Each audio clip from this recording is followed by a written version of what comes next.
to be with my three good companions, just my rifle, pony and me.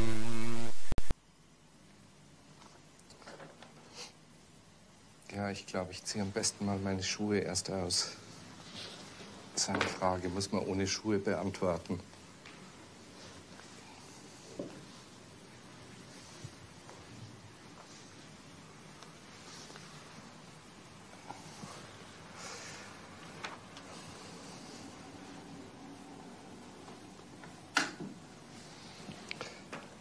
Ich selber sehe diese Situation gar nicht so dramatisch, wie die Frage das einem suggerieren will. Mein Gefühl ist, dass wir gar nicht so sehr vom Fernsehen abhängen, dass also Filmästhetik etwas ganz Eigenes ist, denn ein Fernsehen ist ja nur eine Art Jukebox. Man ist nie im Raum des Kinos und im Raum des Films selber, sondern man hat eine bewegliche Position als Zuschauer und man kann es auch abschalten. Das Kino kann man nicht abschalten. Ich bin da gar nicht so sehr beängstigt über das alles. Neulich hat mal ein Freund in den USA mit mir nachts in New York gesprochen. Wir sind da lange zu Fuß gegangen und er hat mir gesagt, er hätte so Angst. Alles wird jetzt übernommen von Video und Fernsehen. Man kann in Kürze wahrscheinlich im Supermarkt über Videokameras das Gemüse ansehen und über irgendwelche Knöpfe am Telefon und über irgendwelche Computer sogar sein Essen sich bestellen. Man kann in Kürze oder man kann es wahrscheinlich jetzt schon Banküberweisungen machen, alles über Video und über dieses Medium eben hier. Ich habe da keine solche Angst für Kamera, für den Film habe ich ihm gesagt, denn das, was sich da abspielt, da ist eben das Leben nicht. Das Leben spielt sich dort, wo Leben vital ist und dort, wo Leben am direktesten in uns hineingeht, ist eben das Kino. Und das wird eben doch überleben. Immer nur das wird eben überleben. Microciné, bonjour ou bonsoir, ça va dépendre de l'heure à laquelle vous allez découvrir cette nouvelle émission. Vous venez de voir un extrait du film Chambre 666 de Wim Wenders. C'était un film qui avait été réalisé dans le cadre d'un festival de Cannes, je crois que c'était en 85 ou 6, je ne sais plus, il faudrait vérifier, pardon. Et en fait, il réunit comme ça des cinéastes qui sont à Cannes et il leur pose quelques questions sur l'avenir du cinéma, le rapport à la télévision, l'économie. Et pourquoi cette séquence, pourquoi j'ai choisi cette séquence où Werner Herzog donc précise que pour parler de ça, de cinéma, de tout ça, il faut enlever ses chaussures et ses chaussettes. C'est parce qu'on va parler de Werner Herzog aujourd'hui. Et pourquoi? Parce qu'il y a ça. Voilà. Zoom arrière revient, 8e numéro, les films de Werner Herzog. Il y a une campagne de prévente. Vous avez dans le descriptif toutes les informations. Il reste encore 6 jours. Et Zoom Maria était déjà venu récemment pour nous parler de Vecchiali, pour nous parler aussi de Diane Compion. Et aujourd'hui, donc, Werner Herzog, ce n'est pas toute l'équipe. Je remercie, je salue Benjamin Fauré et toute l'équipe de Zoom Maria. Je les nommerai après. Mais il y en a 3 qui sont là aujourd'hui. Il y en a un que vous connaissez très bien, qui est venu plus souvent. C'est Vincent Jourdan. Comment vas-tu, Vincent? Bonsoir, ça va très bien. Très, très, très chouette l'introduction cannoise. On va enlever les chaussettes aussi. En plus, sans aller trop loin. Enfin, toi, tu es aussi cannois là pour l'instant, depuis oui. un certain temps. L'émission est faite pendant que le festival se déroule. En tout cas, merci pour ta patience et ta perspicacité. Florent Houd, qui est tout nouveau chez Microciné et qui est là dans l'équipe aussi de Zoom Arrière et qui a accepté de venir nous parler de Werner Herzog. Salut Florent, comment vas-tu? Ça va très bien. Merci à toi, Samir, de nous inviter à nouveau pour faire la campagne de ce nouveau numéro de Zoom Arrière. Et je rappelle, Florent, que tu es enseignant et auteur du blog Le Tour d'écran. C'est bien ça? Le Tour d'écran, absolument. Voilà. Depuis 2014, j'écris quelques papiers, quelques textes sur les films que je vois. Voilà. Bon, bah, et je me permettrai de mettre le lien aussi dans le descriptif de la vidéo. Vincent, j'ai oublié aussi de rappeler que tu étais l'auteur du blog Innisfree. Alors, moi, pour un Fordien, ça, c'est quelque chose. Je le dis tout le temps. Quand je dis blog Innisfree, je parle de Ford. Ça, je ne peux pas m'en empêcher. Depuis 2004, tu es président de l'association Regard Indépendant et tu as publié plusieurs ouvrages, dont Voyage dans le cinéma de Sergio Corbucci, chez nos amis de Leitmotiv en 2018. Et bientôt, Sergio Solima, le cinéma au couteau, chez Rififi en Oui. 2024. C'est une agréable Exactement. nouvelle. Pour moi aussi. Et Maxime Martins, qui fait partie aussi de l'équipe, qui première fois qu'il vient chez Microciné. Et je suis très content. Maxime, tu es réalisateur de courts-métrages et intervenant artistique au sein de l'association Héliotrope, qui est organisatrice du Festival européen du court-métrage de Nice. Un festival, c'est trop court. Merci beaucoup, Maxime, d'avoir répondu présent à l'appel. Comment vas-tu ? Très bien, merci Samir, merci pour ton invitation. Je suis très, très content d'avoir pu participer à ce premier numéro de Zoom Arrière et du coup très content de venir en parler ici. Bon, alors je rappelle encore et toujours dans le descriptif, vous avez le lien qui permet de participer à cette campagne de prévente, d'autres informations concernant nos amis et invités de ce soir. J'ai toujours peur d'oublier quelque chose parce qu'il y a tellement de choses à dire sur Herzog. Et d'ailleurs, la première question que j'ai envie de vous poser, mais qu'est-ce que vous êtes allé faire dans cette galère, comme dirait l'autre? Parce que c'est pas 4-5 films, c'est énormément de choses, voire même pas que des films qu'il a réalisés, mais aussi dans lesquels il a participé. Et donc, et ça serait bien peut-être aussi, je ne sais pas, Vincent, de nous rappeler un petit peu votre méthode chez Zoom Arrière. Comment vous questionnez une filmographie, quelle est la méthode? Et puis ensuite, et qu'est-ce qui s'est passé? Qu'est-ce qui a fait que Werner Herzog est arrivé présent chez vous? Alors en fait, Zoom Arrière, donc Zoom Arrière, c'est une réunion assez informelle de gens qui écrivent sur le cinéma. Alors essentiellement des blogueurs, mais pas seulement. Enfin, c'est vrai que bon, les blogs, j'en profite pour saluer Florent que je rencontre pour la première fois parce que son blog est non seulement remarquable, mais pour moi, c'est un des derniers grands blogs avec vraiment des articles de fond et de gros échanges. Il n'y en a plus tant que ça par rapport à il y a une dizaine d'années quand on s'était quand le noyau dur de Zoom Arrière s'est rencontré. Donc voilà, l'idée à la base était venue d'Édouard Sivière qui s'était dit, quand tout le monde est passé un peu sur les réseaux sociaux, sur d'autres formats, c'est dommage tous ces textes qu'on a écrits pendant des années, comment est-ce qu'on pourrait en faire quelque chose? Et il nous avait donc proposé Brian De Palma. Parce que c'était en fait l'auteur sur lequel on avait tous écrit beaucoup, beaucoup discuté, beaucoup disputé. Et donc, petit à petit, à partir de ce premier numéro, on a essayé de trouver une formule. Alors, la méthode, je ne sais pas si on a une méthode extrêmement rigoureuse, mais l'idée, c'est de partir sur un cinéaste qui fait consensus chez un certain nombre de contributeurs, parce qu'on est peut-être, je ne sais pas, 20 ou 25 autour de Zoom Arrière, mais on n'est pas à chaque fois 20 ou 25 à écrire sur un des auteurs. Ça dépend de l'intérêt en fait, des gens. Tout le monde est très libre par rapport à ça. Et ensuite, on part donc sur un auteur qui motive un certain nombre de gens. Et à partir de là, on voit déjà ce qui peut préexister. Et ensuite, on voit qui a envie de travailler au-delà. Alors, c'est vrai aussi que l'apport de Benjamin Fauré a été important parce que c'est quelqu'un qui aime bien aussi travailler tout ce qui est filmographie, bibliographie. Alors là, je crois qu'il est parti sur une cartographie aussi des lieux de Herzog. Donc ça, voilà, ça amène aussi quelque chose. Et alors pourquoi? Alors, la méthode est très démocratique, c'est-à-dire qu'en fait, on a une liste grande comme ça de cinéastes qu'on adore, et puis on vote. Et il y a des noms comme ça qui finissent par surnager petit à petit, et on essaie de faire en sorte que le nom s'impose presque de lui-même. Alors, il se trouve que sur Herzog, par exemple, il se trouve qu'avec Marie-France Leccia et Maxime, on discute souvent de lui parce que c'est quelqu'un qu'on aime beaucoup. Marie-France et Maxime sont extrêmement fans. Donc, il y a eu aussi cette idée à un moment, à partir de ces discussions, on s'est dit, bah oui, il y a peut-être quelque chose, et on a commencé à creuser, et c'est comme ça que finalement le nom de Herzog s'est imposé. On essaie aussi, alors ça c'est plus, plus formel, on essaie aussi d'alterner des metteurs en scène européens, américains, asiatiques, pour pas qu'il y ait on essaie aussi de partir dans des directions à chaque fois un petit peu différentes. Donc la précédente, c'est une Australienne. Avant, c'était un cinéaste très, très atypique qui était Paul Vecchiali. Voilà, on essaie d'avoir cette espèce de ces différentes préoccupations. Donc à un moment, il y a un nom qui s'impose. Et là, c'est celui de Herzog, où on s'est dit, finalement, effectivement, il y a beaucoup, beaucoup de matière. Donc on va sûrement s'amuser beaucoup. Ça reste quand même la base. Je pense que c'est assez réussi. On a même peur à un moment donné de ne pas pouvoir couvrir l'ensemble de la filmographie qui est abyssale.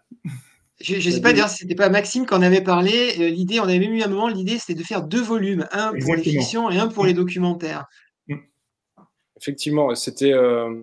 Mais d'ailleurs, c'est peut-être pour ça que c'est un cinéaste particulièrement intéressant j'allais dire absorber, mais je crois que le lapsus il est intéressant à aborder parce que finalement c'est tellement foisonnant, oui, qu'il y a beaucoup d'entrées différentes et en fait je crois que chacun a un rapport un peu personnel à Herzog au-delà du côté historique. Et c'est vrai que quand on en avait discuté avec Marie-France et Vincent, alors j'ai plus le titre en tête, mais je me souviens que sur Tank, pendant un petit moment, il y avait un certain nombre de ces films qui étaient disponibles, qu'ils avaient rangés dans une catégorie. Là, le nom m'échappe, mais qui, je crois, s'appelait l'ultime et l'absolu, quelque chose comme ça. Et enfin, on avait passé la soirée à en parler parce que ça nous avait tellement frappé de résumer un peu son œuvre sous cet angle-là. Que d'ailleurs j'ai gardé un texte transversal qui s'appelle Le chaos et l'absolu, justement pour ça. Mais ce qui est intéressant, c'est que j'ai l'impression que ça comment dire, généré beaucoup d'inspiration chez tout le monde, et certains projets sont pas arrivés au bout parce qu'en fait l'envie dépasse le temps qu'on a, enfin tout le monde n'arrive pas en haut de la montagne qu'on s'est lancé. C'est pour dire l'inspiration quand même qu'il y a avec ce réalisateur-là, je pense. D'une certaine manière, oui, le numéro est un peu herzogien en lui-même, parce que c'est une espèce de quête d'absolu qui n'est pas possible dans le cadre, enfin qui me semble difficile dans le cadre de Herzog. Le fait d'avoir commencé cette émission avec la séquence du film de Wenders, ce choix n'est pas anodin parce que c'est le seul, si ma mémoire ne flanche pas, c'est le seul des invités de Wenders qui a comment dire, un comportement très particulier et atypique par rapport à ça. Soit certains la font se répondent de manière très courte, ou soit bon. Mais lui, le fait qu'il enlève ses chaussures, ses chaussettes, et qui ensuite, avec une espèce d'apaisement dans la voix et donc dans la gestuelle aussi, alors je vais pas dire est-ce que ça résumerait son cinéma, ce serait outrecuidant de ma part, mais ça donne une idée de comment cette personne peut son rapport à la création, son rapport à l'art, quelle attitude adopter, quel comportement adopter lorsqu'il va faire un film. Et pour le coup, je pense que l'expression « aller faire un film », c'est vraiment ça chez lui. C'est vraiment « je vais aller faire un film ». C'est pas « je fais un film », je vais y aller. Donc, il y a tout ce qu'il y a avec ça. Et c'est pour ça que j'avais montré ce court extrait.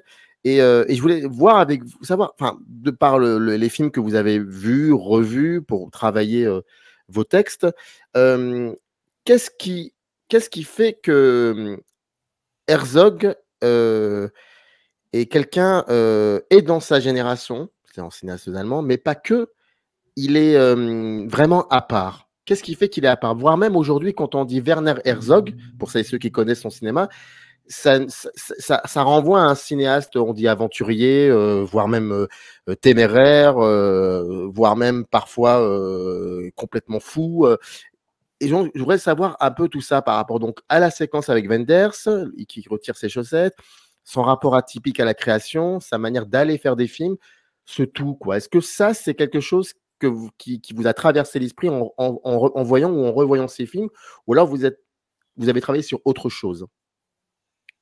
Je vous en prie. Alors moi personnellement, j'ai pas envisagé Herzog dans le cadre du nouveau cinéma allemand, par exemple, auquel on l'a très souvent associé. D'ailleurs, je crois que lui-même s'en détache bien volontiers. De toute façon, Herzog, c'est quand même plutôt un cinéaste qui, dans ses prises de parole, aime bien se sentir un peu singulier.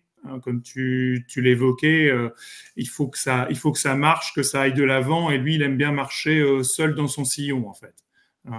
Je me souviens, il y a encore pas très longtemps, j'entendais une interview de lui où il disait que parmi les amis cinéastes allemands de cette génération-là qu'il avait, c'était Volker Schlendorf. et que quand ils se voyaient, ils parlaient pas de cinéma, quoi. Voilà. Donc moi effectivement je l'ai vraiment envisagé dans le sens où j'avais l'impression en voyant ces films et à force d'en voir les uns après les autres de pénétrer dans une sorte d'univers, que ce soit des documentaires ou des films de fiction. D'ailleurs lui il fait pas tellement la différence entre les deux. Ces films de fiction sont considérés comme des documentaires à ses yeux et vice versa. Donc voilà, moi ça a été ma démarche de ne pas l'envisager dans une perspective transversale vis-à-vis des autres cinéastes de sa génération. Maxime, par exemple? Moi, comment dire, j'ai procédé, comment dire, peut-être différemment. En tout cas, moi, étant donné que j'avais un rapport déjà passionnel à Herzog et je suis pas historien, j'ai surtout travaillé de mémoire. Il y a un chapitre que j'ai écrit sur Leçon de ténèbres et une fois que le texte était écrit, je l'ai revu une fois quand même pour être sûr que voilà, je me souvenais correctement de ce que je disais. Et pas faire d'erreur, mais j'ai plutôt un rapport instinctif, à savoir, j'ai eu des expériences très marquantes. J'ai découvert en fait le cinéma d'Herzog à travers Leçon de ténèbres que j'ai vu un soir dans un minuscule appartement post-soviétique en Pologne sur mon ordinateur que quelqu'un m'avait passé en copie pirate. Et j'ai pris une énorme claque et à partir de là, j'ai tiré ce fil-là. Et je pense que dans l'extrait qu'on a vu tout à l'heure, c'est peut-être ce qui pour moi incarne le plus sa création d'une certaine manière. Effectivement, comme tu le disais, il y a ce côté aventurier, téméraire. Après, c'est tellement vaste. Il y a aussi des productions beaucoup plus récentes américaines où les fans de la première heure se retrouveraient pas forcément non plus, je pense. Mais c'est surtout cette capacité à faire cinéma et à faire cinéma n'importe où, n'importe quand. Cette interview finalement avec Wim Wenders qui pourrait être une interview un peu naturaliste, un peu simple, il fait juste en enlevant ses chaussures et la façon comment dire, de s'exprimer, de poser comme ça sa parole et puis d'essayer quand même de toucher une profondeur sur une question qui pourrait être un petit peu facile d'une certaine manière ou un peu confortable. Il essaye d'exprimer peut-être quelque chose de vraiment le plus profond possible. Et j'ai l'impression que cette capacité à faire cinéma, peu importe les circonstances, et peu importe finalement où est-ce que ça pourrait s'inscrire historiquement, enfin c'est ma sensation, je pense que c'est ce que je trouve le plus flagrant chez lui. Et du coup, c'est plutôt sous cette forme-là que je l'ai approché, c'est-à-dire en écriture libre de toutes les connexions que ça me faisait entre différents films. Et je l'ai revisité surtout de mémoire. Je les ai revus après juste pour le détail parce que j'étais intéressé sur la trace que ça laisse dans l'imaginaire et dans la perception qu'on a du cinéma par la suite en fait. Oui, moi j'ai pas tant écrit que ça en fait sur ce numéro, mais je me suis intéressé de très près parce qu'on a revu pas mal de films, notamment avec Marie-France. Mais moi je me suis surtout fixé sur deux choses, hein. Il y avait un aspect, c'était le Herzog dont je me souvenais, c'est-à-dire quand j'avais, je sais pas, quand j'étais adolescent ou jeune adulte, en fait, Herzog pour moi c'était plutôt un cinéaste de fiction et c'était effectivement ce cinéaste aventurier dont tu parlais. Donc voilà, Fitzcarraldo, Aguirre, tout ça. Et je me rappelais, bon, enfin, il y a ce texte que j'ai exhumé parce que ça m'avait beaucoup marqué, cette critique complètement assassine de Métal Hurlant dans les années 70. Donc ça m'intéressait de revenir en fait sur la manière dont il était perçu à cette période-là, à travers quelque chose qui était atypique déjà. Et après, donc, c'est plutôt l'aspect documentaire, c'est-à-dire que j'ai découvert en fait beaucoup plus récemment le Herzog documentaire. Et ce qui m'a intéressé, c'est effectivement, pour rebondir sur ce que dit Maxime, c'est-à-dire sa manière de faire du cinéma finalement avec tout. Tout le passionne, enfin, énormément de choses le passionnent, et ce qui le passionne, il peut en faire un film. Et c'est des films toujours inattendus.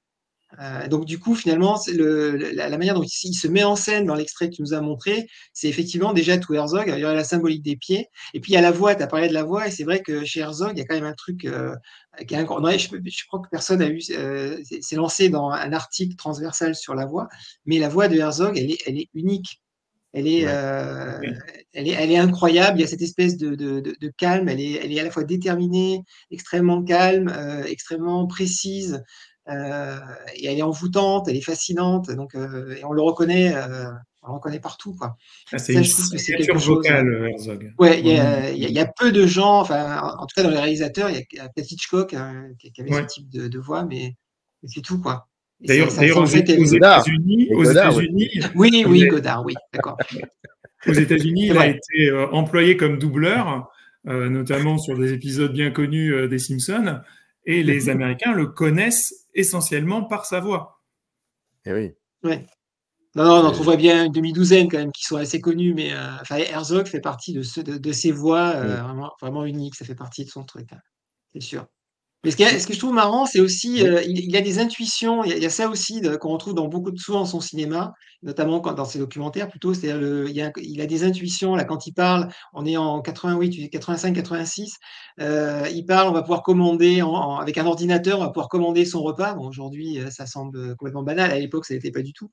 Et je me demande, par rapport au discours qu'il a sur la télévision, ce qu'il pense aujourd'hui des gens qui regardent les films sur des téléphones, par exemple, ou sur Internet. Enfin, en même temps, c'est un message plein d'espoir qu'il donne dans ce truc. C'est bien. Je ne sais pas justement s'il serait si critique de cette nouvelle génération, puisque je crois que c'est dans Lo and Behold, où Oui, il y a quand même tout un rapport à la technologie, et on voit que même quand il interviewe Elon Musk, en fait, enfin, il n'est pas du tout, je sais pas, il est inspiré en se disant, mais moi, je partirais, je partirais bien pour Mars aussi avec juste un seul billet aller, pas besoin de retour et ainsi de suite. Et il n'est pas du tout dans la folie technologique du personnage qu'il a en face, mais il trouve quand même là-dedans, il trouve quand même l'inspiration enfin, ce serait le premier à mourir sur Mars, ce serait génial. Enfin, c'est oui. peut-être cette capacité à toujours extraire de l'inspiration là où on l'attendrait pas forcément. Et toujours cette volonté d'aller au-delà, d'aller voir plus loin, de découvrir de nouveaux aspects du monde qui l'entoure. Et je crois que justement, cette approche des nouvelles technologies, au contraire de certains qui pourraient être plus passéistes ou nostalgiques d'un c'était mieux avant, lui, il balaye ça d'un revers de la main, il le prend comme un fait établi. Voilà, on peut pas aller contre le progrès, enfin voilà, l'évolution des choses, et il en tire son parti, et notamment à travers ce documentaire dont tu parlais. Mais même, je l'entendais parler aussi des images numériques de Hollywood qui a recours de plus en plus aux images faites par ordinateur. Il en prend acte sans spécialement le déplorer. Voilà, il se dit que voilà, maintenant le cinéma se fait comme ça, c'est tout. Et d'ailleurs, ça me fait penser là d'un coup, dans Family Romance LLC, qui est quand même assez récent, donc où on suit cette jeune japonaise qui embauche, à travers une agence, un acteur pour jouer son père et donc passer des moments privilégiés avec son père. C'est quand même des choses qu'on connaît en Occident, et j'ai l'impression qu'une manière globale, on a tendance quand même à porter un regard un peu critique ou un petit peu condescendant sur toutes ces choses-là. Je pense qu'il y aurait très facilement moyen de faire un film sur ce sujet-là, avec ce regard-là, et pourtant, lui, c'est pas du tout l'angle qu'il prend, mais finalement, il y a des moments qui sont forts dans ce film, il y a des moments qui sont beaux, et finalement, il y a aussi bien l'acteur qui cherche, parce que c'est son travail, un moment un peu de réelle complicité, parce que c'est ça qu'il est censé procurer, et puis cette jeune femme qui recherche également cette complicité-là, lui réussit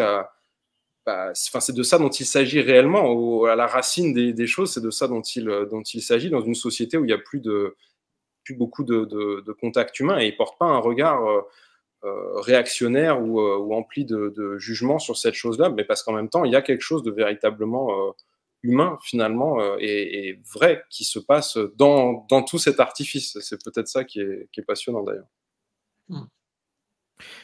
Une question sur ce qu'il,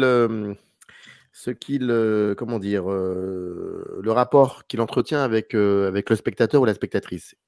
Il y a un exemple dans Grizzly Man où alors il faudra peut-être Maxime Florent pardon, tu as écrit dessus ou même peut-être Maxime ou Vincent. Il y a un moment où ça fait longtemps que je l'ai pas vu.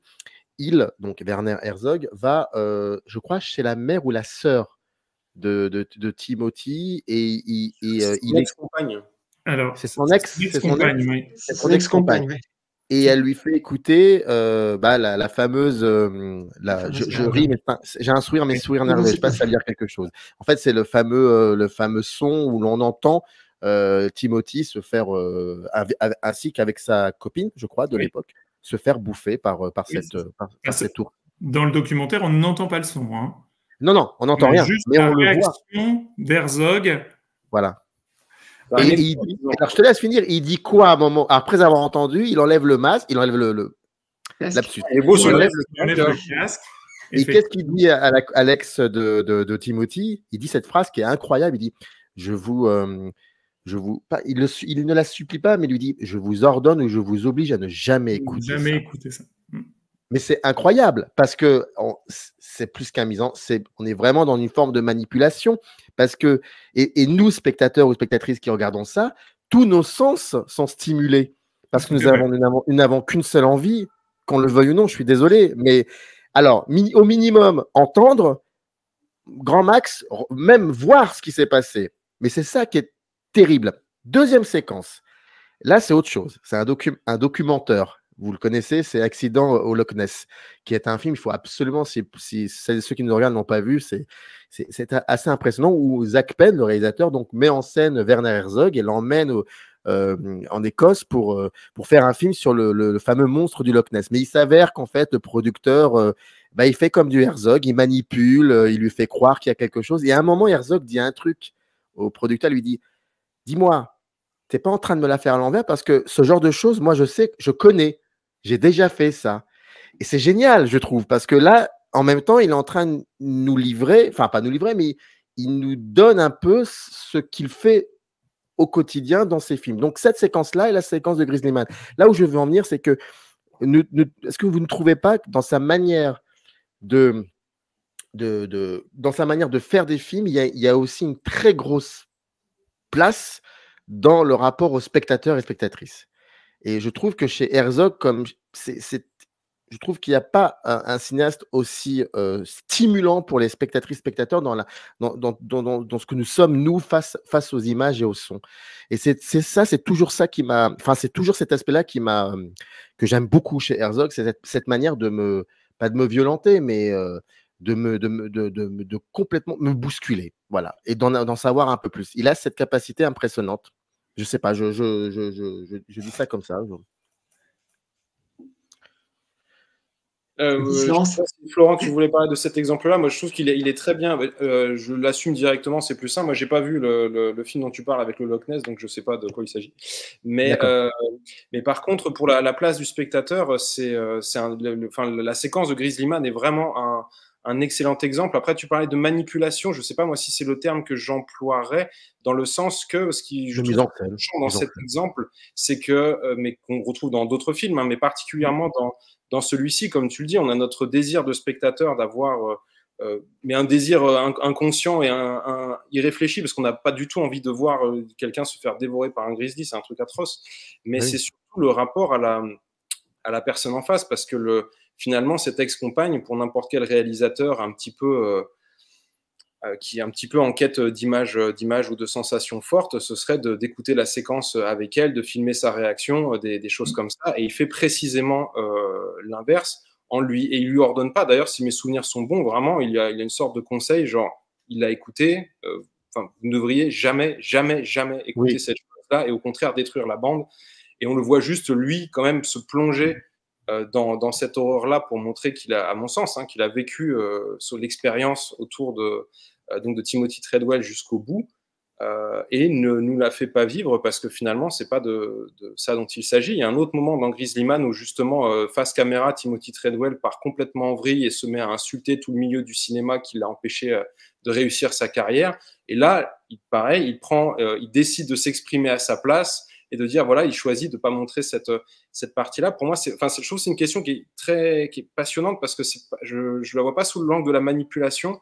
Parce qu'à mon sens, même la façon dont décrivait Herzog, c'est qu'en fait, à partir du moment où on produit quelque chose, on n'est jamais une mouche sur le mur, contrairement à l'école un peu Wiseman. Et j'avoue que je suis plutôt d'accord avec ça. En fait, ça n'existe pas de montrer la réalité telle qu'elle. Donc forcément, on fait des choix. Le tout, c'est de savoir quel est ce qui nous anime et comment on fait ces choix-là, je pense. D'ailleurs, le grand mot de Herzog, ce n'est pas de filmer la réalité, justement, c'est cette fameuse vérité extatique dont il parle très souvent, qu'il évoque très souvent, et qui voilà, se traduit dans ces moments-là, dans ces moments de ses films.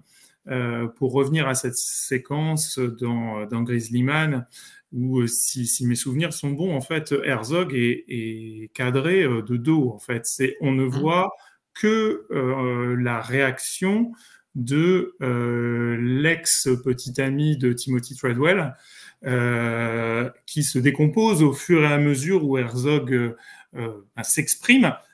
On n'a pas son expression à l'écran, c'est ça qui est formidable. On n'a que le contre-champ de son expression, qui est celui donc de cet ex-petit ami.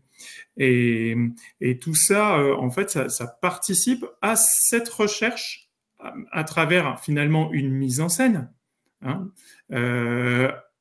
à toucher au cœur de l'émotion, il me semble. Alors, moi, je ne l'ai pas vu, mais il semblerait que dans Cacher Brume, le film où il suit son ami alpiniste Meissner, il y a un moment donné où il se rend chez la mère de Meissner, où Meissner avoue à sa mère que son frère est mort pendant une ascension. Voilà. Et donc, il filme son ami Meissner s'effondrant en larmes. Et pour arriver à ce moment-là, il y a eu visiblement avant pas mal de moments de complicité, de moments de rigolade dans la montagne, etc. Et il y a tout un chemin qui mène jusque-là. Excuse-moi, Florent, je voulais rebondir parce que je l'ai vu il n'y a pas si longtemps que ça. Et je trouve que c'est passionnant que tu t'en souviennes comme ça, parce que dans mes souvenirs, en fait, l'alpiniste nous raconte. On ne va absolument pas chez la mer ni quoi que ce soit. C'est sur la route. L'alpiniste qui raconte. Il est dans la tente et il raconte comment il a dû. Et c'est à ce moment-là qu'il s'effondre. Et c'est exactement ce que tu décris. C'est juste, je trouve que c'était intéressant de se dire, on imagine tellement la scène, la façon dont il la raconte, ouais. qu'on y est. Alors que vraiment, je peux me tromper, mais je suis à peu près certain qu'en fait, on reste dans la tente et on fait tout ce voyage avec juste par la parole. Et c'est un moment qui est déchirant, effectivement. Et je pense pas qu'il y ait chez Herzog cette tentation ou ce goût du macabre, parce qu'on pourrait se dire, voilà, c'est réalisateur de Nosferatu, voilà, on a ces deux scènes-là, on pourrait ajouter aussi ces documentaires qu'il a fait dans le couloir de la mort, aux États-Unis, dans les prisons, Into the Abyss, tout ça. Mais je crois qu'il est au-delà de ça, en fait. Il va explorer ces zones-là en fait de l'humanité, comme il va la chercher près des volcans, au pôle sud, voilà, au fond des océans, ou dans le cœur de la jungle. Et c'est un véritable explorateur, mais dans tous les sens du terme, quoi. C'est ça qui en fait.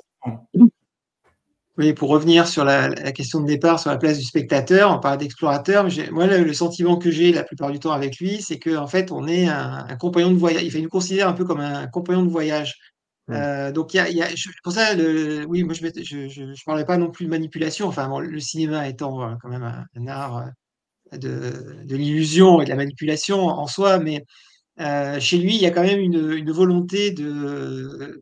Il n'y a pas de sensationnalisme, mais il y a des choses sensationnelles. Voilà, je dirais ça un petit peu comme ça. Et la place du spectateur, c'est à ses côtés. Et en même temps, il y a beaucoup d'exemples où on a l'impression alors je ne sais pas après comment il les a fait exactement selon les films, mais qu'il est lui-même autant surpris que le spectateur. Et ce qu'il essaie de nous retraduire, c'est aussi cette surprise ou cette découverte, de la même manière qu'on avancerait avec lui, qu'on découvrirait voilà, tel ou tel personnage. Si on prend par exemple, pour prendre dans les fictions, moi je pense à Fitzcarraldo, où Fitzcarraldo, on sait qu'il y a une histoire et il y a aussi l'exploit du film lui-même, c'est-à-dire ce fameux bateau qu'ils ont vraiment monté sur la montagne, mais il arrive à ce que ça prenne pas le pas en fait là-dessus. C'est-à-dire on est toujours quand même dans l'histoire. Il a toujours maintenu une espèce d'équilibre par rapport à ça.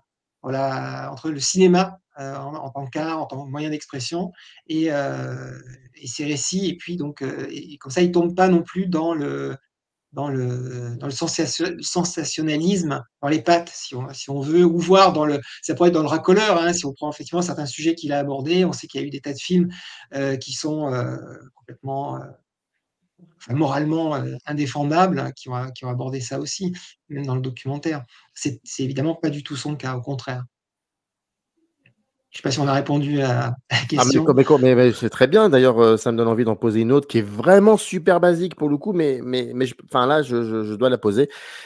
Je prends cette question qui avait été posée à des centaines, je crois, à des centaines et des centaines de réalisateurs. Dans les années 80, il y avait un hors-série que Libé avait publié, où le département cinéma posait je crois que c'est Louise Korecki qui avait géré tout ça. Et le département cinéma posait la question très simple et très basique. Pourquoi vous filmez? Pourquoi filmez-vous? Ouais.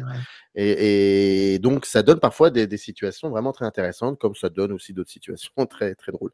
Mais là, avec tout ce que j'entends depuis 36 minutes, selon vous, pourquoi Herzog filme?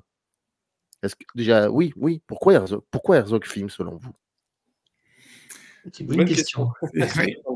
Parce qu'il a rencontré Klaus Kinski à 13 ans et que ça l'a marqué, je ne sais pas. C'est ce qu'il dit, en tout cas, dans Ennemi intime.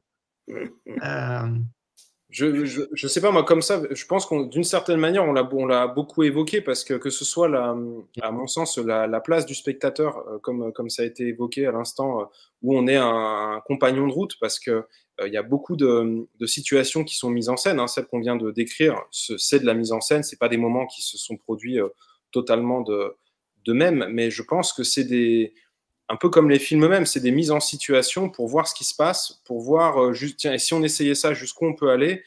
Et donc, lui ne sait pas, d'où la surprise qui a été évoquée effectivement, qu'il peut avoir, que du coup, nous, en tant que spectateurs, on peut vivre également. Donc, on part comme dans une réelle aventure. Et je pense que la caméra est là pour juste conserver la trace de cette aventure. Et j'aurais presque tendance à me dire que c'est pas non plus un réalisateur sacralisateur de son propre travail. Je pense pas qu'il ait sorti, vous savez, 20 montages différents d'un de ses films cultes ou je ne sais quoi. J'ai vraiment la sensation que pour lui, la caméra permet de capter donc la trace de l'aventure, de faire que l'aventure soit quand même transmissible. Comme l'écriture pourrait l'être, hein, pour Fitzcarraldo, il a tout un journal apparemment de tournage qui est complètement fou. Mais qui, une fois le film monté, j'ai pas l'impression qu'il passe énormément de temps sur le montage non plus. Il y a des choses qui ont l'air même sur des films plus récents qui ont l'air d'aller très vite parce qu'il est déjà vers l'autre aventure, et c'est pour ça que les alpinistes de la montagne lumineuse sont souvent une bonne métaphore, de son travail à lui, parce que c'est quand même des alpinistes qui battent plusieurs fois d'affilée leur propre record dans une expédition extrêmement dangereuse, où sur la dernière qu'on voit donc pendant le film, il passe à un cheveu de perdre la vie et de dire mais pourquoi on fait ça, il faut arrêter de faire ça. Et une fois qu'ils se sont remis, ils repartent. En fait, c'est la caméra, je pense qu'il filme comme la trace de sa quête infinie et interminable par définition. Oui, effectivement, tu l'as évoqué un petit peu à travers l'évocation du livre La conquête de l'inutile.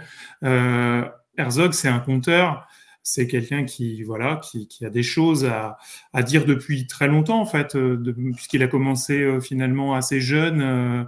Alors, il a découvert le cinéma assez tard dans sa jeunesse, mais il a quand même commencé à faire des films assez tôt, et parce que c'est la première chose qui lui est passée sous la main. mais il aime aussi raconter par les textes. Donc, il aime à dire d'ailleurs que ce qui restera de lui, ce sera davantage ses textes que ses films. Bon, je pense qu'il y a à prendre un peu au second degré aussi, hein, comme beaucoup de choses que dit Herzog, mais c'est certain que parmi ces textes, bon, il y a son fameux journal de marche qui est sur le chemin des glaces, qui raconte cette épopée à pied qu'il a menée de Munich jusqu'à Paris pour une sorte de pèlerinage pour sauver la vie de son idole, Lothar Eisner, qui à l'époque travaillait avec Langlois à la Cinémathèque et qui était tombé soudainement très malade en 74. Et donc, il a parcouru pendant des semaines à pied les routes, les chemins pour se rendre de Munich à Paris. Et il raconte ça dans un petit livre qui est fabuleux, qui vaut un de ses documentaires, un de ses films. Hein. C'est à la fois du concret, c'est à la fois voilà une expérience de voyage. Et en même temps, il nous emmène dans ses ressentis, dans les visions qu'il peut avoir à ce moment-là, parce qu'on sait bien qu'à un moment donné, l'effort fait que notre esprit divague et il laisse sa plume divaguer comme son esprit, et c'est passionnant, quoi. Et là récemment aussi, j'ai lu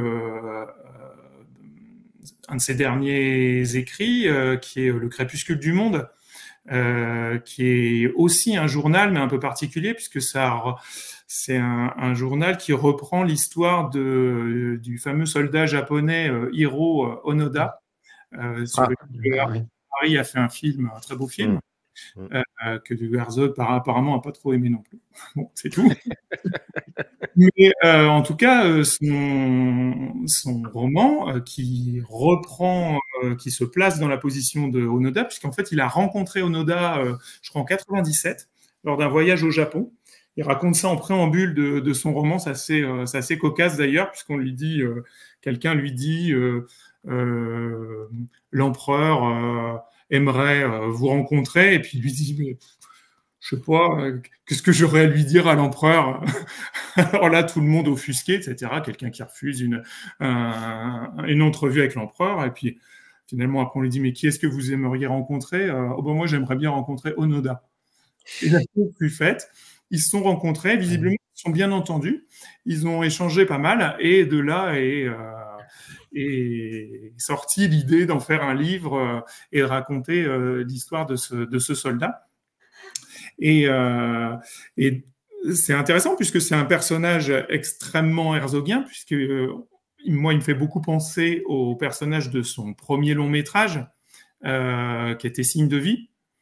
Signe de vie, c'est l'histoire de 3 soldats allemands qui sont sur une île grecque, qui doivent défendre un fort, et il y en a un qui pète les plombs, quoi. Enfin voilà, c'est une histoire un petit peu surréaliste parfois.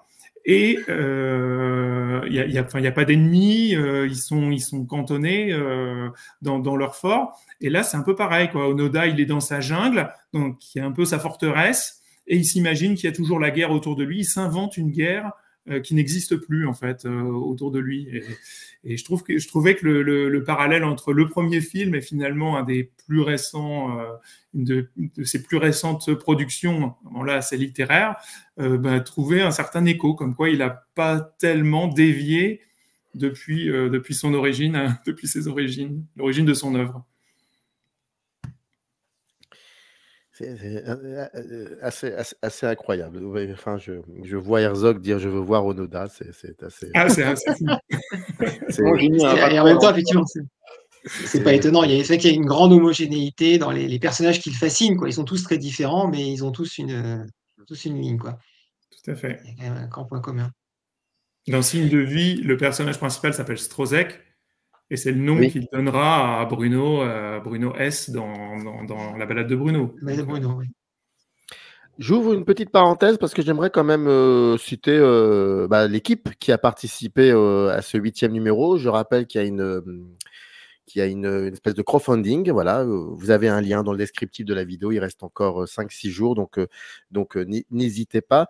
Et oui, je voulais rappeler quand même le nom de les personnes qui ont participé à ce numéro. Donc, il y a Fabrice Andrivan et Thierry Berthomier, donc Benjamin Fauré, Marie-France Leschia, Vincent Roussel, le docteur Orloff, Vincent Roussel. Il y a Alexia Roux et Saad Chakali, que je connais très très bien, des amis, qui sont déjà venus chez Microciné d'ailleurs, Josiane Scoleri, Édouard Sivière et Strom. Voilà, je voulais quand même les nommer. Et je vais en profiter. Et donc là, on attaque la dernière partie de l'émission, mais on n'a pas encore terminé, hein, vraiment pas. Voilà, il faut le savoir. C'est Herzog. Hein. C'est Herzog. Moi, j'avais très envie de prendre comme ça des extraits de textes que vous avez, dont vous êtes l'auteur, et puis d'en parler un peu de tout ça. Et on va commencer, on va reprendre Grizzly Man si tu n'y vois pas d'inconvénient, Florent. Et voilà, c'est juste un extrait. Bien évidemment, Maxime, Vincent, vous pouvez aussi rebondir, il n'y a pas de souci. Alors, donc c'est sur le texte Grizzly Man. Et voilà ce que tu écris. Donc, Timothy Treadwell est en quelque sorte lui-même un fabricant de fiction, projetant sur les animaux alentour ses désirs anthropomorphiques. Il est lui-même un objet de curiosité tout à fait à part, qui se camoufle dans les zones les plus épineuses de l'existence. D'expérience, Herzog sait que la vérité marche à travers bois. Il remonte donc la piste familiale et à la porte d'une maison à la devanture très kitsch et aux couleurs patriotiques assumées, le portrait d'un étonnant mystificateur se fait jour. Treadwell est le prête-nom d'un individu appartenant à une espèce qui grandit dans les réserves de la middle class traditionnelle, élevé par des parents visiblement à côté de la plaque. Il est de la race des déçus de l'amour, qui cherchent des réponses dans une cause à défendre. Au fil des rushs, Herzog dévoile un être perdu dans le Grizzly Maze, en conflit avec la civilisation qu'il a vu grandir, mais surtout en conflit avec lui-même, se fixant chaque année ce défi, pareil au saumon, nageant à contre-courant, qui finiront dans la gueule du fauve. Il y a trois moments dans cet extrait sur lesquels on pourrait rebondir. C'est lorsque tu dis que Timothy est un fabricant de fiction, petit 1. Petit 2, quand tu dis il est de la race des déçus de l'amour qui cherchent des réponses dans une cause à défendre. Et puis surtout le rapport avec la civilisation, le rapport conflictuel avec la civilisation. De ces trois choses-là, ça m'intéresserait d'en savoir un peu plus. Qu'est-ce qui a fait? Là, donc, je parle à l'auteur du texte. Oui. Après, vous pouvez rebondir, bien évidemment, Maxime et Vincent, d'ailleurs, avec plaisir. Ces trois aspects-là, ça m'ont vraiment intéressé surtout sur la fabrication de fiction. Et je voudrais savoir qu'est-ce qui a fait que tu en es arrivé à ça. Moi, je trouve que effectivement, parce qu'au départ, Herzog ne devait pas du tout faire ce film. Il raconte que ça s'est fait un petit peu par hasard. Il est passé chez son producteur. Son producteur a dit tiens, j'ai tout un tas de rushs là, une histoire d'un type qui s'est fait manger par un ours. C'est un sujet pour toi. Et Herzog a dit non, mais moi je suis sur autre chose, là j'ai pas le temps. Et finalement il s'est penché sur les rushs et il a trouvé ça, il a trouvé une matière à fiction.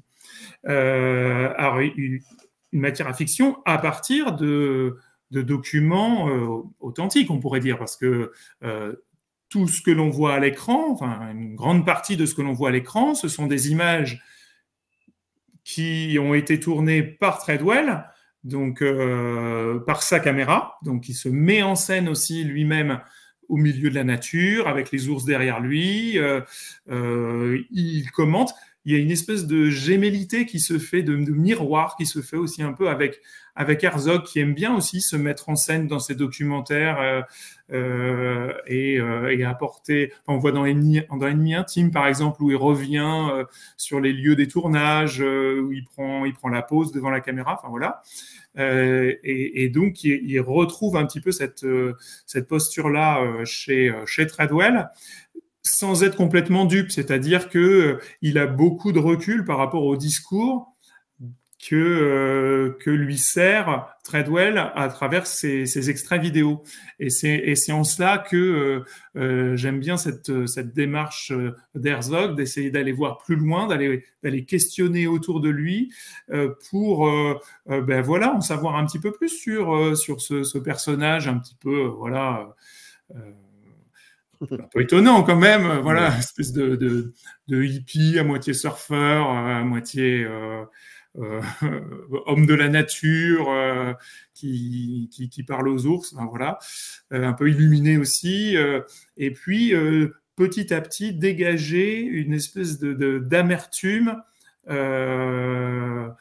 qui est là, qui est derrière le discours, un discours très finalement assez lénifiant sur le genre humain, sur la proximité de l'homme et des animaux, et sur lequel d'ailleurs Herzog est absolument pas dupe, quoi, parce qu'il a toujours dit que lui, même s'il filme beaucoup la nature, il a une conscience extrêmement aiguë de ce que c'est que la nature et de ce qu'elle représente pour l'être humain, en fait. Quand il dit, pour revenir à son roman sur Onoda, et à un moment donné, un des soldats qui est dans la jungle avec Onoda dit on est vraiment dans l'enfer vert là, c'est terrible. Et Onoda de répondre non, on est juste dans la forêt. Ça résume bien.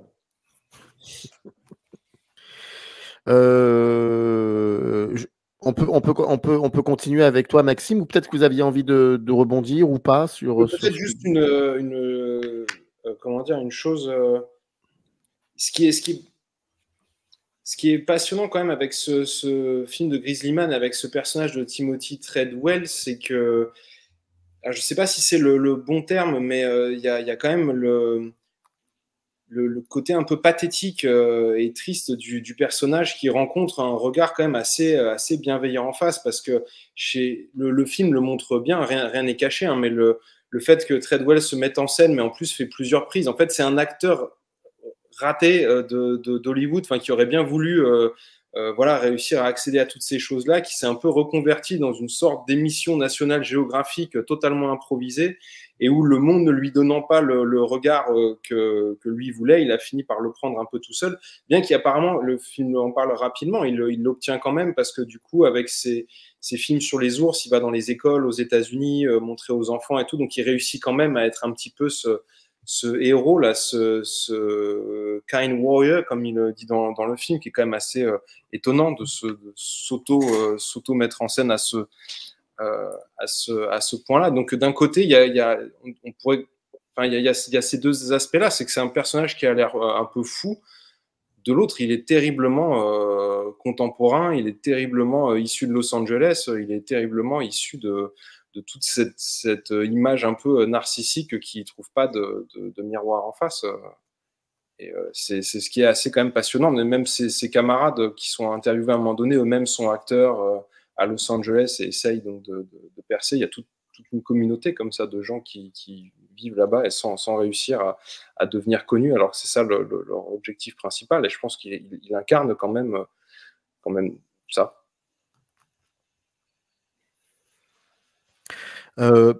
Maxime, comme dirait l'autre, tu gardes le mic. Il y a un texte que tu as écrit qui s'appelle Le chaos et l'absolu. Voici l'extrait que je vais lire.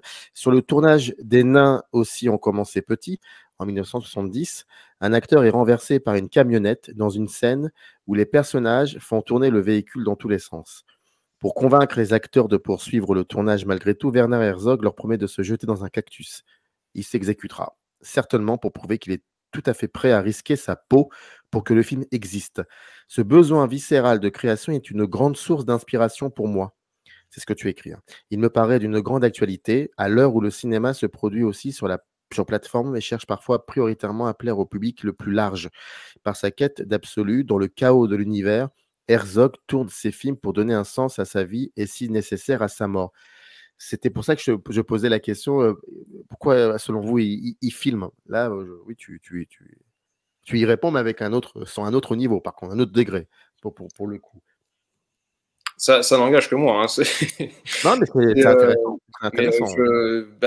C'est parce qu'aussi, en fait, au long du texte, ça me faisait quand même penser un peu au mythe d'Icare, et notamment au film Sunshine de Danny Boyle, où bref, c'est un film de science-fiction, mais où les cosmonautes, en fait, au fur et à mesure qu'ils doivent se rapprocher du soleil, commencent à le regarder dans les yeux et deviennent enfin pas accro, mais quelque chose presque comme ça, qui sont pris dans quelque chose qui va les détruire au final. Mais c'est là que je trouve que Herzog est très intéressant à regarder quand même à l'époque contemporaine. Comme on le sait tous, les choses qu'on nous évoque énormément maintenant, mais ça a toujours été, hein, c'est pas nouveau, c'est mais quel est le public visé, à qui ça peut plaire, pas plaire, où est-ce qu'il y a de la place, et avec les plateformes particulièrement, puisque on a les chiffres sous les yeux, comme sur les réseaux, hein, donc on sait et tout le monde peut savoir quelle est la popularité. Et il me semble que sur comme on l'évoquait tout à l'heure, les films qu'il fait sont plus des aventures que quoi que ce soit, et où autant le spectateur a une place, mais le public ou le succès que pourrait rencontrer le film n'en a pas réellement. Cette séquence, elle est quand même assez étonnante. Des nains aussi ont commencé petits, où on voit ce véhicule qui est complètement hors de contrôle avec eux qui sont autour. Oui, il va y avoir potentiellement il va y avoir un accident à un moment donné, mais tout au long de ces films, il y a toujours cette idée que ça n'est pas comment dire, de la mise en danger d'autrui pour son succès personnel. Il ne demanderait à personne de faire quelque chose qu'il ne serait pas à faire lui-même. Parce que même d'ailleurs, je pense que quand on regarde avec le recul, sauter dans un cactus n'est pas vraiment les choses la plus risquée vraiment qu'il ait mis en scène. Je crois que j'avais lu que sur Fitzgeraldo, parce qu'il voulait qu'il y ait des singes qui apparaissent, il s'est déguisé en vétérinaire à la douane et leur a fait croire bref, pour les exfiltrer en gros de l'aéroport pour pouvoir les utiliser dans sa scène. Enfin, des choses comme ça où la question de la prise de risque, elle est complètement intrinsèque au film lui-même, et je pense que c'est particulièrement intéressant pour nous à regarder, parce que ça fait écho à ce qu'on disait tout à l'heure, à savoir c'est l'aventure pour elle-même, et la caméra en est la trace. Mais c'est vrai qu'il y a des fois on peut se demander si comment dire, toute cette prise de risque n'a pas quelque chose qui pour moi est pas mortifère, hein, mais donner un sens à la vie, c'est aussi donner un sens à la mort potentiellement. Et je me suis dit que c'est pas Herzog que ça dérangerait de mourir sur un de ses tournages, par exemple, même bien au contraire. Et bon, comme on l'évoquait tout à l'heure, le fait de dire à Elon Musk, mais moi, je veux bien une fusée qui revient pas, mais pour le faire, pour le vivre, et quitte à en mourir. Enfin, c'est quelque chose au contraire extrêmement vivant, je trouve, et d'extrêmement inspirant. Oui, il y a une dimension existentielle finalement dans le cinéma de Werner Herzog. Même pour lui, je veux dire, filmer, et je me souviens qu'il disait que il n'en a pas rien à faire du public qu'il va toucher. C'est-à-dire qu'il a envie aussi que ses films soient vus par le plus grand nombre possible. Alors évidemment, avec les moyens limités qu'il possède, parce que déjà, ce sont pour la plupart, même la grande majorité des films qu'il a produits lui-même, ou qu'il a produit grâce à son frère, notamment, qu'il a beaucoup accompagné sur les tournages. Mais enfin, c'est toujours des films qu'il a fait en indépendant, enfin, en gardant la main sur son œuvre, y compris les tournages qu'il a pu faire aux États-Unis plus récemment, hein, puisqu'en fait, il y a deux carrières chez Herzog. Il y a avant 95 ou 90, et puis après. Et il continue toujours à faire à travailler énormément. Là, je crois qu'il est sur un projet avec Nicolas Cage, par exemple. Donc, qui retrouve après l'avoir fait tourner dans le remake de Bad Lieutenant. Mais voilà, il a toujours une idée d'avance, en fait. Voilà. On parlait de curiosité tout à l'heure, et c'est vraiment le cas. Et puis le coup du cactus, ça fait penser à ce pari où il devait manger sa paire de chaussures devant la caméra de Les Blanc, quoi. Après, il y a des chances qu'on soit. Il y a un côté défi. Oui, puis avec certainement quand même quelqu'un qui a conscience je sais pas, des mythes et de l'entretien de son propre mythe également. Évidemment que c'est, comme tu disais tout à l'heure, où c'est un conteur, et donc ces histoires-là, je veux dire, existent et sont. Voilà, le public les fait vivre aussi, donc ça entretient sa propre légende. Je pense qu'il n'est pas du tout naïf à ce niveau-là. Et je reviens aussi, je rebondis un petit peu sur ce que tu disais sur cette volonté, cette nécessité de faire les films et de les finir. J'en pensais aussi à un de ces témoignages où il racontait que lorsque notamment Kinski, alors je ne sais plus si c'est sur le tournage de Aguirre ou de Fitzcarraldo, Kinski qui menaçait de se tirer parce que les conditions de tournage dans la jungle, tout ça, surtout ces conditions d'hébergement n'étaient pas à son goût, et donc il avait menacé de quitter le plateau, de ne pas finir le film, et Herzog avait été obligé de le menacer pour qu'il reste, menacer de mort pour qu'il reste sur le tournage, avec cette idée que ce film doit se faire. Et je repense aussi à Fitzcarraldo et tous les problèmes qu'il y a eu, notamment donc la défection de Jason Robards, qui a fait un peu capoter le projet. Avant d'engager Kinski, il avait même pensé incarner lui-même Fitzcarraldo. Donc, avec toujours cette idée que, peu importe, nos financiers nous lâchent, mon acteur principal me lâche, Mick Jagger, qui jouait aussi dans le film, doit partir du tournage, mais je le ferai quand même, quitte à ce que je sois Fitzcarraldo. Puis finalement, voilà, Kinski est entré dans le jeu et ça a donné le film qu'on connaît aujourd'hui. Mais il y a cette obstination quand même à terminer le projet qu'il a commencé. Et ça c'est vraiment mettre à son crédit quand même. Pour donner un sens à sa vie et si nécessaire à sa mort, pour paraphraser Maxime. Vincent, il y a un texte sur le film Écho d'un sombre empire. Alors l'extrait est assez long, mais il y a une raison en fait. Donc, le temps du cinéma est le présent. Les images qui défilent devant nous sur l'écran se déroulent maintenant. Dès les origines, des cinéastes ont cherché à signifier que l'on assistait parfois à un souvenir, à un récit ou à un remords. Dans Les Fraises sauvages d'Ingmar Bergman en 1957, par exemple, le professeur Isaac Borg s'arrête près de la maison de sa jeunesse et tout à coup se retrouve projeté 50 ans en arrière. Son corps de vieillard circule dans l'environnement de son adolescence. Le procédé, délicat à manier, mais d'une grande force d'émotion, se retrouve chez des auteurs aussi différents que Coppola, Tarkovsky, Cronenberg ou Bertrand Blier. Chez Werner Herzog, il intervient de manière inattendue. Quand Michael Goldsmith revient avec un groupe d'enfants dans une caserne désaffectée, un lieu où il avait rencontré Bokassa juste après son arrestation. Le dispositif est à la fois simple et très précis. La scène s'ouvre autour d'une statue de Bokassa, couché, abandonné dans la jungle. Goldsmith s'adresse aux enfants de son ton calme et posé, pédagogue, très proche de celui utilisé par Herzog dans ses commentaires. Il les emmène dans la cour, leur expliquant les circonstances de la rencontre à cet endroit. Dans les enfants, on peut voir un symbole d'avenir et celui d'un pays qui se reconstruit sur de meilleures bases. Mais surtout, Herzog intègre dans le groupe un petit garçon d'environ 5 ans et Goldsmith d'expliquer qu'avec Bokassa se trouvait son fils, un enfant d'alors 5 à 6 ans vêtu d'une copie d'uniforme d'officier. Pour le spectateur, l'image du fiston Bokassa se superpose à celle de l'enfant du film, tous les deux témoins de la scène de violence et d'humiliation qui suit. Goldsmith explique que Bokassa lui avait alors retiré ses lunettes avant de les jeter à terre, puis de les écraser de son pied en un geste très cinématographique. L'ex-journaliste reproduit le geste, dépose ses lunettes à terre et laisse son pied osciller au-dessus. Herzog filme alors un gros plan saisissant. Il faut en finir avec ces lunettes, qui ouvrent une sorte de brèche dans le temps. Le pied de l'ex-journaliste, qui se souvient, se confond avec celui de son tortionnaire d'alors, qui menace et cet instant fait se superposer 1977 et 1989.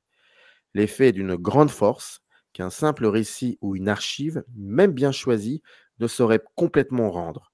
L'effet qui fait surgir le passé de gestes répétés ou retrouvés au présent me semble assez rare.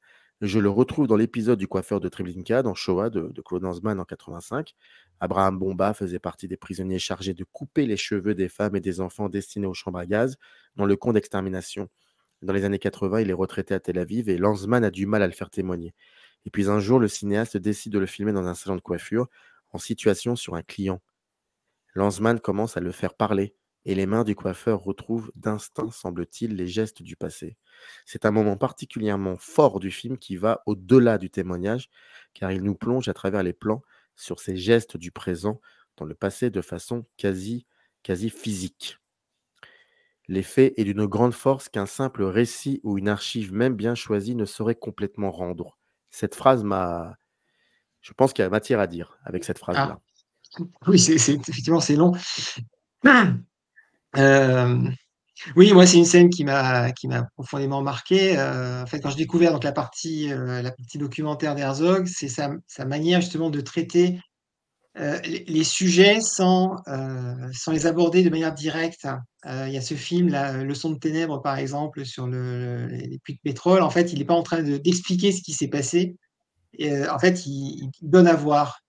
Et ensuite, il nous plonge, enfin, oui, il nous plonge en fait dans une espèce d'état, je dirais, émotionnel. Et alors, dans le cas de Écho d'un sang vampire, moi, j'ai vraiment ressenti une espèce de plongée dans le temps, en fait, que je trouve très troublante. Ritipan utilise ça aussi quand c'est dans S21, par exemple. Ah, voilà, pour moi, il y a pas généralement un documentaire. Voilà, on nous montre des archives. Et puis, bon, alors des fois, elles sont plus ou moins bien utilisées. C'est pas tellement la question. Ça peut être vraiment remarquable. Mais voilà, on fait parler les images, on fait parler les témoins. Mais là, à un moment, le témoin reproduit quelque chose. Et enfin, moi, je trouve ces scènes très troublantes parce que il y a une espèce de supplément d'émotion.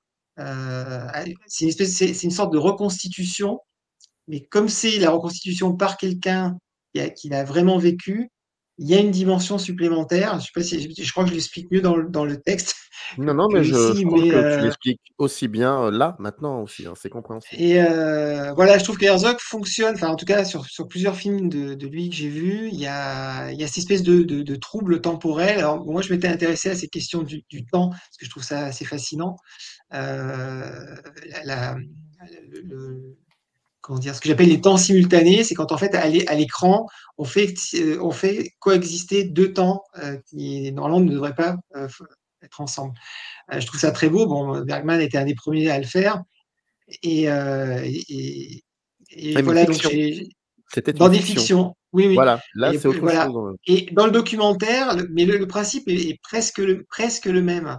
C'est-à-dire qu'à un moment, c'est ce gros plan du pied. Alors là où je dis qu'il y a vraiment une grande pour moi, c'est une grande mise en scène de cinéma, c'est qu'on voit bien en fait dans le découpage, dans le choix de l'endroit, etc.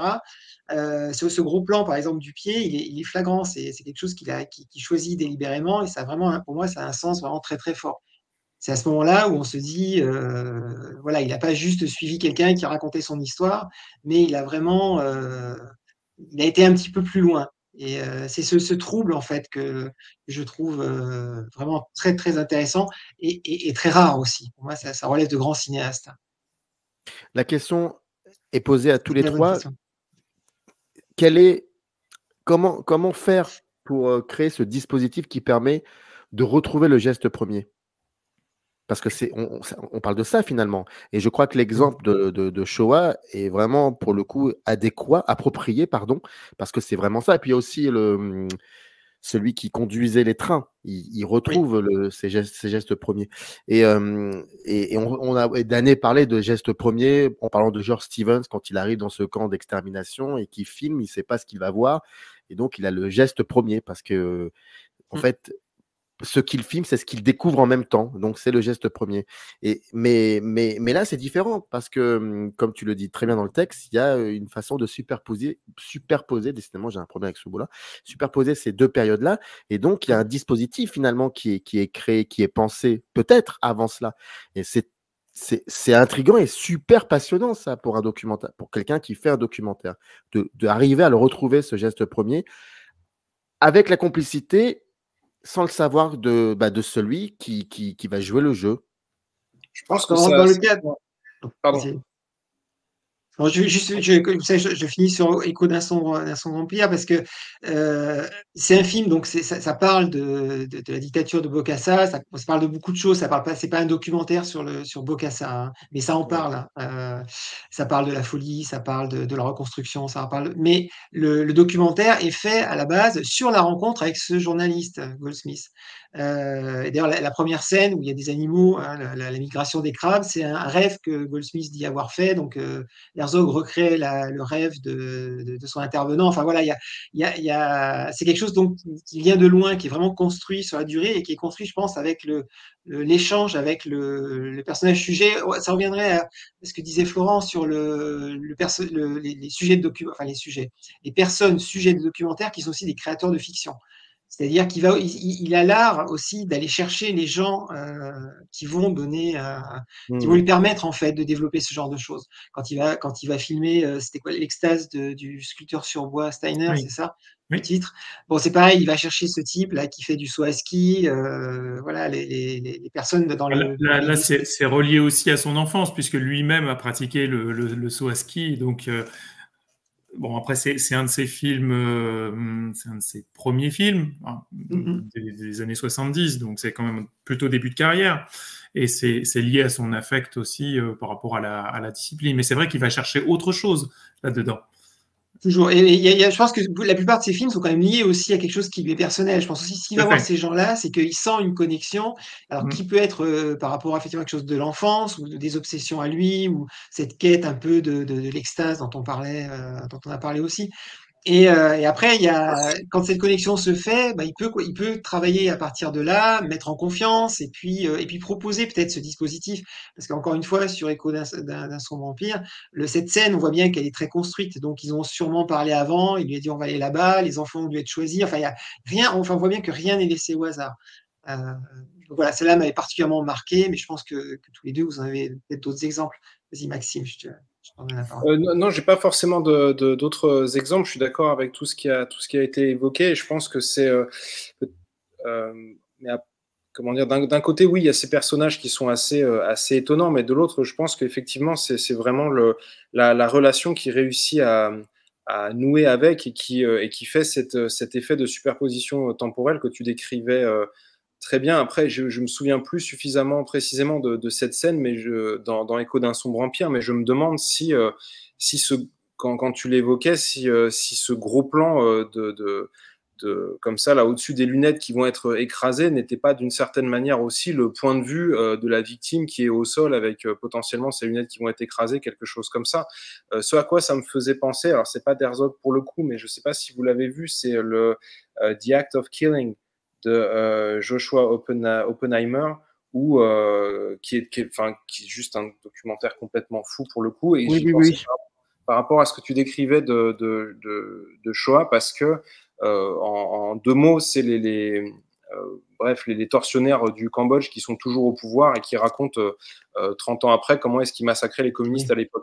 Il y a une scène comme ça complètement surréaliste où je trouve il y a exactement la superposition temporelle dont tu parles, puisqu'on a ces deux hommes relativement âgés maintenant en chemise hawaïenne où on leur demande d'accord, mais vous faisiez comment précisément, puis il explique et il finit par reprendre le geste. Et tout ça était un peu surréaliste, presque comique, un peu grotesque. Et le moment où il montre, non mais en fait, voilà, on finissait par les étrangler parce que sinon c'était un peu sale. Au bout d'un moment, c'est pas pratique, quoi.